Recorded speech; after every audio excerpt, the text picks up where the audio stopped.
People keep asking me what is the best headphone for content creation. I tell them that the headphone they end up liking is the best one for them. In other words, you can use any headphone for professional work as long as you understand its limitations and strengths. When we think of professional headphones, Audio-Technica's name is among the first mentioned. It has several professional M-series headphones ranging from the very affordable M20X to the top-of-their-line M70X. Today, we take a look at the ATH-M60x. This headphone retails for $200 and is billed as a professional monitoring tool. Is the 60X a worthwhile consideration or a mediocre product? Audio-Technica says that the 60X is designed for studio, broadcast, and mobile applications. It has the same drivers as the M50X. The 60X supposedly has exceptional clarity with accurate bass response, according to Audio-Technica.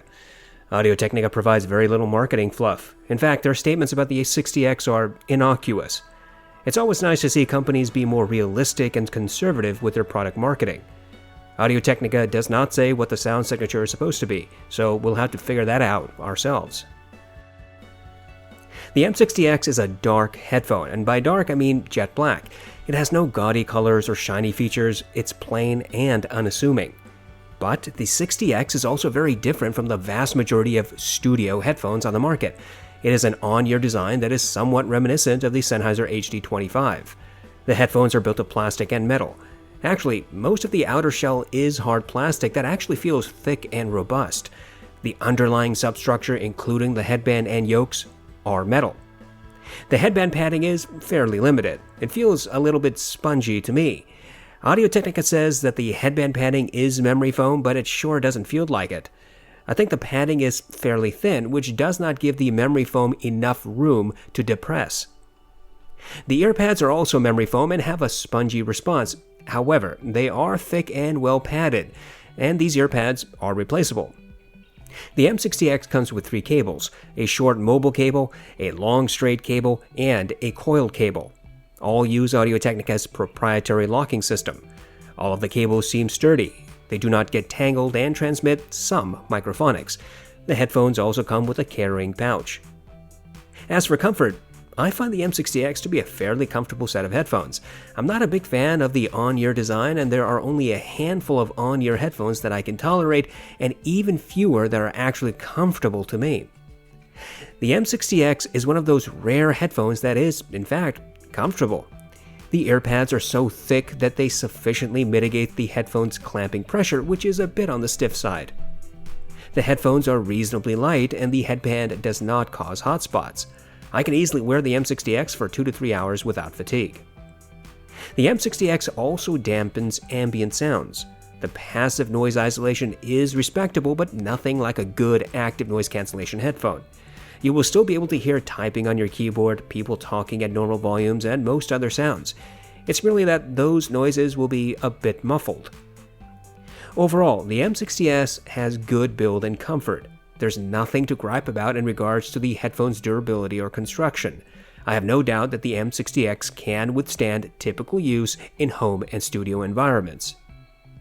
The 60X has a weird mix of accessories. On the one hand, I appreciate the 3 cables, especially a shorter one for mobile use, but I question why Audio-Technica did not include a spare set of ear pads.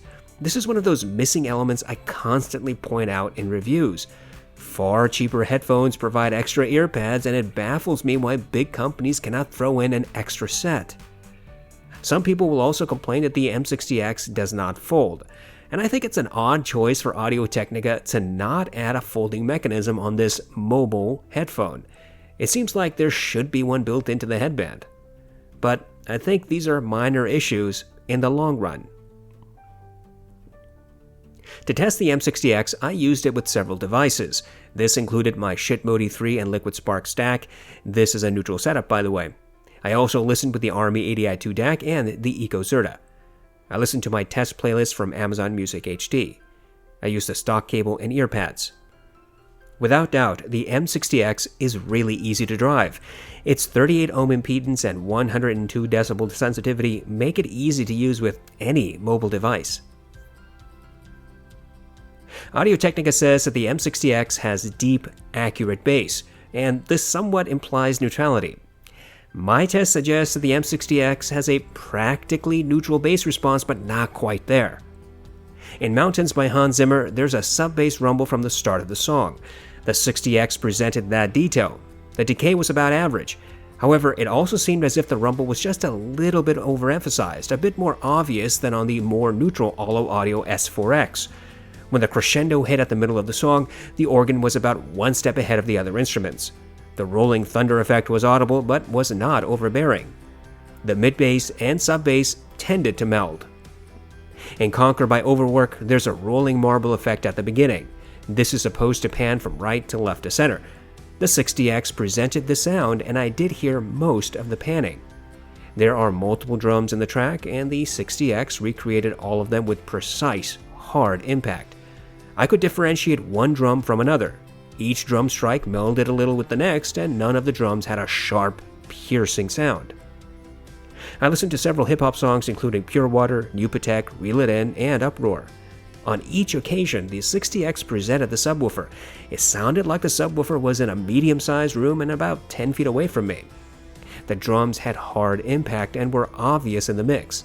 The vocals were about one step ahead of the instruments and retained their sparkle. Overall, it appears that the M60S has a close to neutral bass response. I think that the sub-bass has a slight emphasis but a neutral mid-bass response. There is average melding between sub-bass and mid-bass, which results in average clarity. If you want a full, deep bass response that sounds natural, then the M60X probably seems like it will deliver. Audio-Technica does not say how the M60X should present the mids. In my experience, it appears that the 60X mids are a little bit forward. In Orla Gartland's song Why Am I Like This, there is natural grain and sibilance mixed in. The 60X presented both details. The grain sounded about the same as on the neutral Allo Audio S4X and the Avitone Planar. However, the 60X marginally emphasized the sibilance, and this was a little bit more than what the S4X does. This wasn't harsh or piercing, but a slight deviation from neutral. Orla's voice was about one step ahead of the instruments, and all instruments appeared to have correct timbre. In Want You Back by Haim, the M60X again showed that it slightly emphasizes female sibilance. It was just a little bit more than what I heard on the Allo Audio S4X. At 8 seconds into the track, the primary vocalist says the word "we" and drags it out, making it sound gravelly. The 60X presented this perfectly. When the two backup vocalists first appear, they had clear, separate tonalities. However, when the instruments played at maximum, the backup vocalists melded into one voice. Separation among them returned when the instruments played more quietly. The drums, piano, guitar, and bass all appeared to have correct timbre. Nothing sounded off-key or modulated up or down. In Superposition by Young the Giant, the M60X correctly presented the ukulele, drums, and bass. All three instruments melded a little bit with each other. The primary vocalist sounded smooth, with his sibilance more controlled than with female singers. There's a backup vocalist whose voice is layered underneath the primary vocalist's voice, but the M60X was not able to show this detail. Between 1 minute and 10 and 1 minute and 20 seconds, there are supposed to be sharp intakes of breaths. The M60X did that perfectly. Overall, the M60X has slightly forward mids. Female sibilance is marginally emphasized, but nowhere near to the level of the HD560S. Vocals are 1 to 2 steps ahead of instruments depending on the particular track. There is about average melding among mid-centric instruments. None ever jumped out in a mix, and none sounded muffled. All vocals and instruments sounded full, and I think many would say that they sound natural on the M60X. Audio-Technica does not say how the M60X will present the treble. My tests indicate that there is a noticeable but not piercing treble emphasis. In Scherzo for X-Wings, the 60X presented the brass and horns clearly. However, these instruments seem to have a bit more energy than on the neutral Avitone Planar. The 60X also slightly emphasized the nasally signatures of both of these instruments. I could hear group sets, but not individual instruments. The 60X did not present any verticality and only a little bit of depth. In other words, most of the time the instruments seem to be in one spot. Some headphones allow for instruments to sound further or closer, but not so on the M60X. In Flight from the City, the M60X presented the piano as if it was about 5 feet away.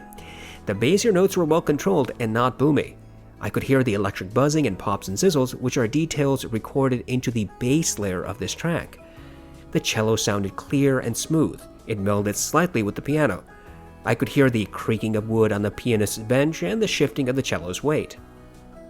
In Take 5 by the Dave Brubeck Quartet, the 60X presented the piano in the right ear cup, the drums in the left, the saxophone center, and the bass one step behind these instruments.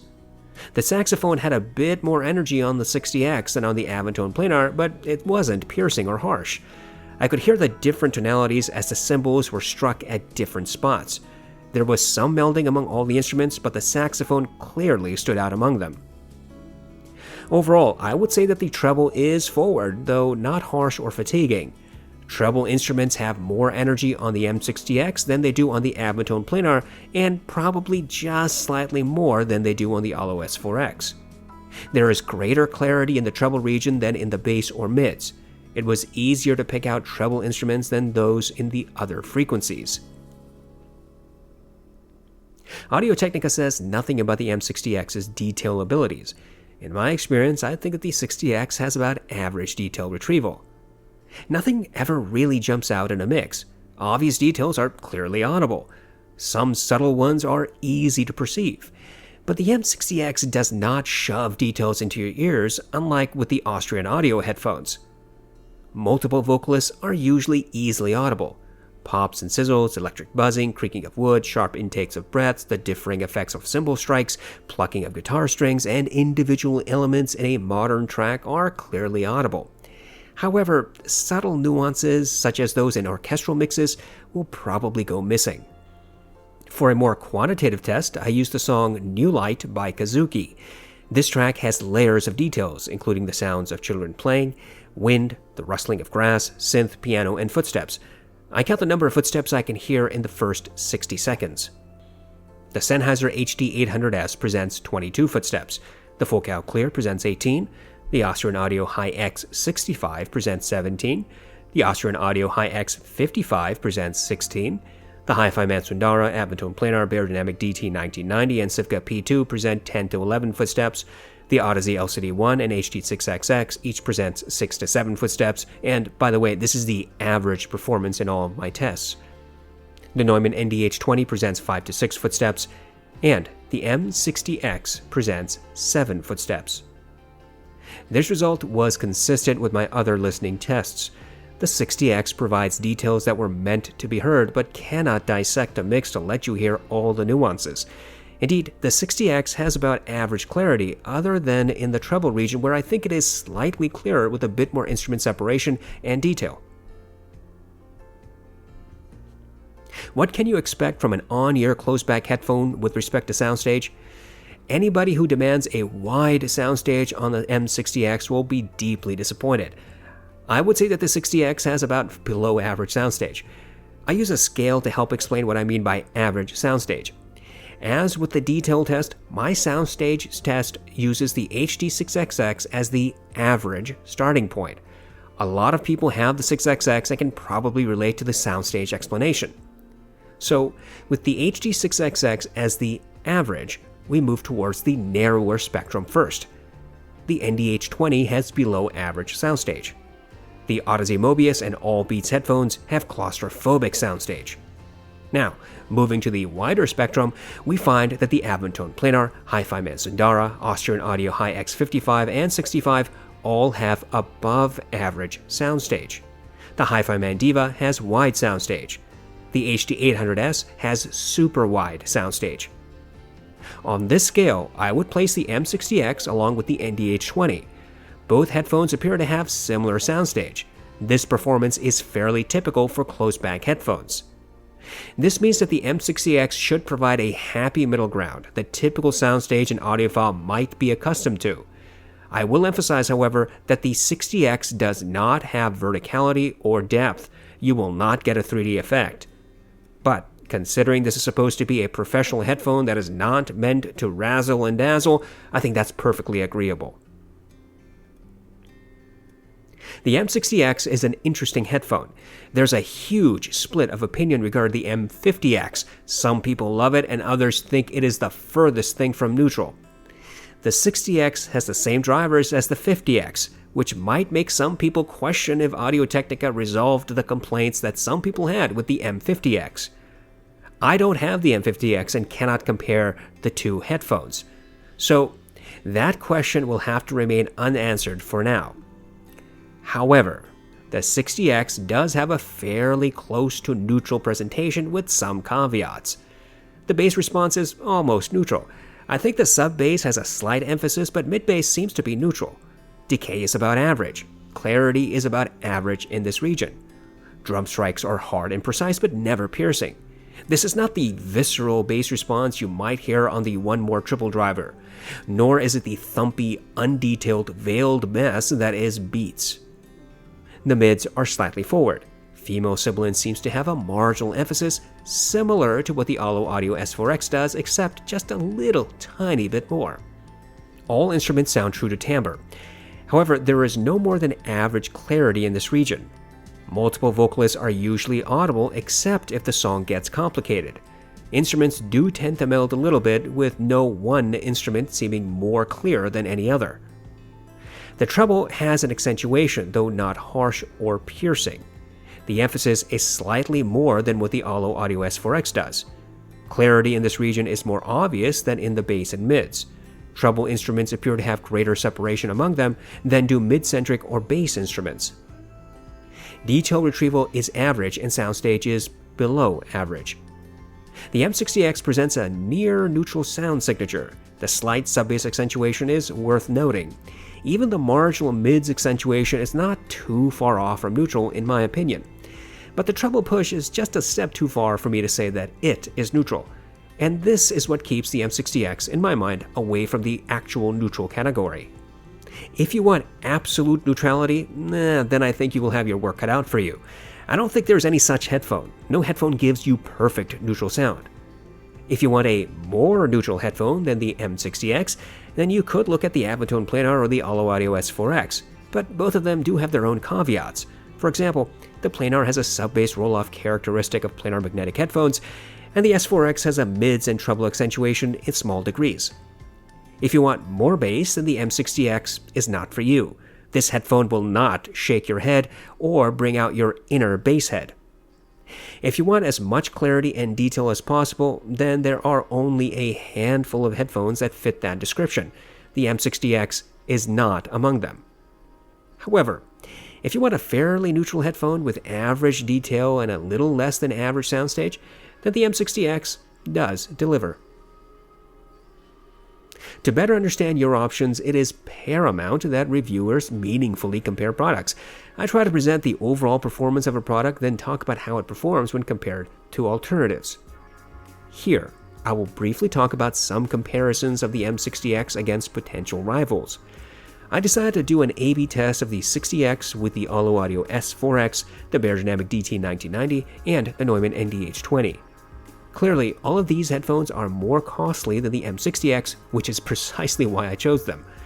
I wanted you to get an idea of how a cheaper headphone performs. For these comparisons, I plugged each headphone into a passive A/B switch. That switch was plugged into my RME ADI2 DAC. I also tested using my Soundcause LA-QXD1 plugged into the Sterling SHA4 active 4-channel amplifier. I used stock cables and ear pads. I volume matched to the best of my ability. I listened to my test playlist on Amazon Music HD. I have already thoroughly reviewed all of these competitor headphones. Here, I will merely summarize my findings as they relate to the M60X. The Allo S4X has a bass response that is similar to the M60X, but not exactly the same. The 60X has a slight sub-bass accentuation in comparison, but both headphones appear to present mid-bass in the same way. Mid-bass is neutral with precise, hard impact without piercing energy. However, the S4X does have a bit more separation between mid-bass and sub-bass and more clarity in this region. The two headphones present very similar mid-response. Both emphasize female sibilants, but I think that the M60X has a very marginal additional sibilance than the S4X. The X4X does tend to separate vocals from instruments a little bit more, resulting in vocals standing out more on the S4X than on the M60X. The timbre of instruments sounded the same, however. Treble is a bit more emphasized on the M60X than on the S4X. The Audio headphone does have a marginal treble emphasis, but the M60X adds a hint more of it. Separation of treble instruments is greater on the S4X. Detail retrieval is similar between these headphones. However, the S4X has wider soundstage and is overall clearer. This should not be too surprising since the S4X is open back and does have larger ear cups and ear pads, resulting in more room for the sound waves to dissipate. Let's move on to the DT1990 comparison. The 1990 has a sub-bass roll-off compared to the M60X. This roll-off is obvious. Mid-bass is very similar, but the 60X has a bit more mid-bass emphasis. The 1990 has sharper drum strikes, while the M60X has drum hits that reverberate a little bit longer.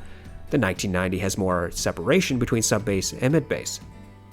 The mids are different on these headphones. Where the M60X has slightly forward mids with a marginal sibilance emphasis, the 1990 takes it to a different level. The 1990's vocals are comparatively further ahead of instruments than on the M60X. Moreover, sibilance and grain is noticeably accentuated on the 1990 and can be a bit piercing depending on the track. Vocals sound more full, more intimate on the M60X. Instruments appear to have the same timbre on both headphones. The treble is noticeably more emphasized on the 1990. Brass and horns have greater energy on the 1990 than on the M60X. However, instruments sound more intimate and less fatiguing on the 60X. The 1990 has slightly greater separation of treble instruments. The 1990 has more detail and soundstage. Again, this should not come as a surprise, considering the 1990's larger size and semi-open bag design. I next tested the M60X against the ATH-M60. The ATH-M60 has a significant sub-bass roll-off when compared to the M60X. Going back and forth, it was obvious that the ATH-M60 was not recreating sub-bass rumble fully, and that the decay was a bit faster than on the M60X. Mid-bass impact is harder on the M60X than on the ATH-M60. Drums have longer decay on the 60X. Separation between sub-bass and mid-bass is similar between these headphones, and neither is clearer than the other in this region. I will point out that there are differing FR graphs for the ATH-M60, some showing the ATH-M60 with a significant bass emphasis, while others showing a significant roll-off. You pick which one you want to choose. The mids are more intimate on the ATH-M60 than on the M60X. In other words, the Neumann tends to put vocals closer to the instruments, while the M60X brings out vocals a bit more from the mix. Sibilance is more emphasized on the M60X, and the ATH-M60 has a marginal sibilance depression. Instruments appear to have the same timbre on both headphones. The ATH-M60 has a treble roll-off compared to the M60X. Whereas the 60X has a slight emphasis and a bit more energy to brass and horns, the ATH-M60 reduces that energy. This is a noticeable difference. This means that the ATH-M60 is easier to listen to at higher volumes than the M60X. Both headphones seem to have similar separation of instruments, but the M60X presents the instruments closer to the ears. An oddity with the ATH-M60 is that it sometimes makes pianos sound like they're being played inside a shipping container. This is an issue I have discussed since my first ATH-M60 review. I mentioned it on the first pair of ATH-M60s that I owned but then sold, and it is present on the second pair of ATH-M60 that I purchased. As for detail and soundstage, I would say that they are fairly similar. However, I think that the ATH-M60 has slightly wider soundstage. For the sake of completeness, I decided to compare the M60X to the HD6XX as well. The 6XX has a sub-bass roll-off when compared to the M60X. Decay, however, is similar. Mid-bass impact is harder on the M60X. Drums have more energy on the M60X. In contrast, the 6XX makes drums sound a bit blunted, almost as if there's a thin sheet in front of their speakers. Sub-bass and mid-bass clarity is similar between these headphones. The mids are very similar between these headphones as well. However, the M60X has a hint more sibilance than the HD6XX. Both headphones push vocals forward, and I would say their placement in the mix is also similar. In other words, both the HD6XX and the M60X put vocals about 1 to 2 steps ahead of the instruments. Instruments sound identical on both headphones, nothing sounds off timbre on either. Treble on the HD6XX is more neutral compared to the M60X. Indeed, I would say that the treble instruments appear to be a bit more energetic on the 60X. However, both headphones have similar clarity in this region.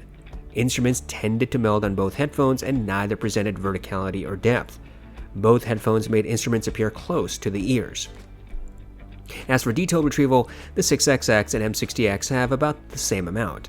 The 6XX has a bit more soundstage. However, the 6XX has the same amount of clarity as the M60X. What do all of these tests suggest? First, there is no perfect headphone. All headphones have something that you will not like. Second, paying more for a headphone does not necessarily mean you're getting better sound. When you compare the M60X to the S4X, for example, there are notable differences, particularly in clarity, separation, and soundstage. The S4X is more neutral than the M60X, but that doesn't mean that the S4X is necessarily better. When you look at the DT1990 and the ATH-M60x, which cost at least double the price of the M60X, you aren't getting double the performance, just different performance.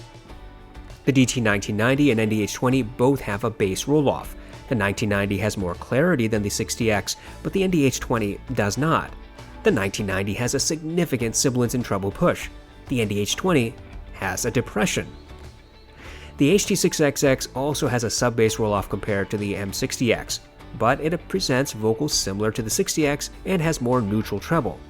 Yet, despite its open back design, the 6XX does not have more detail or clarity. The point is that headphones sound different. No duh. There's no objective best headphone. You have to work within your budget and preferences. Just because some people on YouTube or overzealous fanboys on HiFi say that a headphone is amazing or the best doesn't make it true. Each of the headphones in this comparison has its strengths and weaknesses. They all do something different. One of these might be to your liking, all of these might be to your liking, or you may hate every single one of them. Audio-Technica has a history of making well-loved, rugged, useful products. Their professional-grade and prosumer products are typically priced below their competitors. For example, the flagship professional M-series headphone is $300, but the Neumann ATH-M60x, audeze LCD1, Sennheiser HD600, 650, Beyerdynamic DT1990, and DT1770 are far more expensive. Price has little to do with actual performance. A cheap headphone could surprise you with its clarity and object placement, as with the Sony MDR-MA100, and an expensive headphone could distort some sounds to an odd level, as with the ATH-M60x. When you're paying big bucks, you're mostly paying for the brand sticker. You can find good, agreeable performance from more affordable products. When people ask for recommendations, I start from the lowest price I can think of, then move up. That's because as you move up the price ladder, you sometimes start getting some luxuries. For example, I do not think that the ATH-M60x is remotely worth its $500 price tag, but you do get stellar build, the type that is hard to find at competitors. I'm skeptical of the LCD1's value, but it is a compact planar magnetic headphone that makes it unique in the market. You can spend upwards of $1,000 and be presented with premium cables, out-of-this-world unboxing experiences, or unusual designs. I mean, think about the Focal Clear, Meze Empyrean, and the Sennheiser HD800S. But, ultimately, you need to know your budget and, just as importantly, what you want your headphones to do. That may not be an easy task for those who are new to the audiophile community. You can buy very affordable studio-centered headphones. Audio-Technica still sells the popular M20X and the M30X. The Chinese brand One Audio sells very cheap, plasticky headphones that may work just fine for someone's use. Sony still sells the MDR-7506 headphones by the bucket loads, despite their age. You don't need to spend over $100 to get perfectly good performance, as we see all the time from actual music professionals who are not paid shills. So, when we look at the M60X, we have to first figure out what Audio-Technica is trying to achieve, and then whether it makes sense. The M60X is not really a compact headphone. It doesn't fold. Although it is smaller than typical headphones, it's not significantly so. This headphone is also not unique in the studio-grade headphone market. There are a multitude of alternatives cheaper and more expensive than the M60X. The M60X does not have amazing build quality, certainly not to the level of the ATH-M60x. It has good build and will likely last you several years, but I would be very careful about tossing the M60X underneath a laptop in your bag. The M60X's sound signature is not going to please everybody. You're not getting Focal Clear levels of detail and expansive soundstage, or Austrian audio clarity. You aren't getting head-banging bass or silky smooth mids or any type of 3D effect. The fit and comfort of the M60X may be an issue for some. After all, there are plenty of people who dislike on-ear designs no matter how well padded the earpads happen to be. So, when you take a step back and consider the M60X in totality, does it present enough justification for its $200 price tag? This brings us to value. Yes, I think the M60X is value. The M60X is more expensive than the renowned M40X and the divisive M50X. In fact, Shure also makes cheaper studio-grade headphones as well. And don't forget the plethora of Chinese headphones marketed for professional use, or the Sony MDR-7506. So obviously you have plenty of alternatives under $200. But what the M60X does, it does competently. No, this headphone does not fold into a compact size, but it is comparatively small and easy to carry.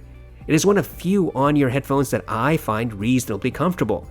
It comes with 3 cables to suit your particular use scenarios. It is easy to drive with any source. It has sturdy build. The M60X is not exactly neutral, but it does lean in that direction. You'll get a slight bass boost, a bit of sibilance, and a noticeable but not harsh or sharp treble push. You get average detail retrieval and clarity, and just below average soundstage, which for an on-ear close-back headphone is par for the course. There's nothing really to gripe about with the M60X. Maybe you will not like its performance or sound signature. Maybe you will hate its design or fit. But that is true about any headphone.